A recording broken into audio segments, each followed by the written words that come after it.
การคูณเลขแบบนี้บ่ว่าสิไปสร้างให้เป็นบักหลายๆฐานนักเรียนมาลองใส่วิธีนำนายครูเนาะว่าง่ายหรือบ่ถ้าหากว่านายครูเพิ่นบ่ได้กำหนดว่าให้คิดไล่ตามทางตั้งเฮาก็ได้ตามทางนอนเลยเนาะเลข0เลข0เลข0ป้ามันไว้บ่นี่เอาแต่ตัวเลขอื่นมานำยกตัวอย่างว่า180เอามาแต่18มาตั้งใส่เกียร์เศษเฮาแบบนี้เนาะคูณให้4,500เอามาแต่45เฮาก็ไปไล่เลข2ฐานตามปกติเนาะ8 5 40เขียน0จือ4 5 1 5บวก4เป็น9ฐานที่1ฐานที่2 4 8 32จือ3 4 1 4บวก3เป็น7ลงมาแนวนี้เนาะคำตอบออกอยู่0 1 8เขียนมาเลย8 1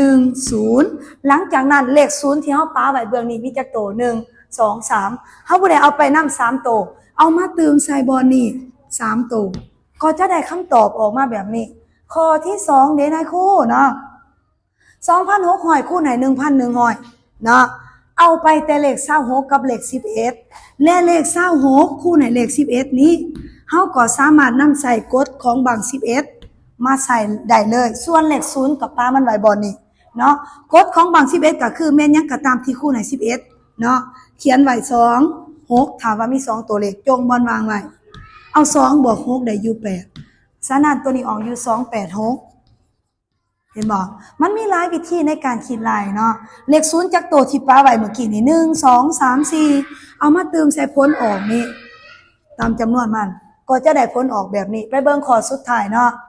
เลข0ตัวนี้ป้าไว้เลข0ตัวนี้ป้าไว้3ตัวเอาแต่87มาคูณให้12ก็จะไล่ใส่เกียร์เศษ87คูณให้12แบบนี้เลยเนาะเลขแบบนี้เด็กน้อยป.3 ขึ้นไปไล่ได้แล้วเนาะ7 2 14จือ1 8 2 16จือ1เป็น17 17เป็น7 18เป็น8ออกอยู่1044เนาะบวกกันเนี่ยนี่4410ก็ได้อยู่1044เมื่อกี้เฮาปาเลข0ไว้จักโต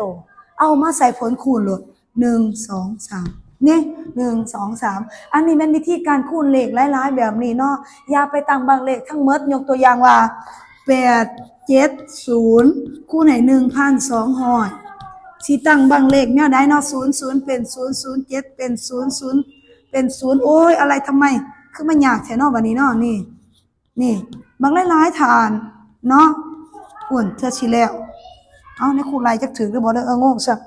ประมาณนี้แหละเนาะคันไล่แบบนี้มันจะยากฉะนั้นเอามาตั้งแต่ตัวเลขทั่วไปเลข0จงไว้เอามาเติมไว้ทั้งหลังผลหารก็จบเนาะเอาหวังว่าจะเข้าใจเด้อทุกคนบ๊ายบาย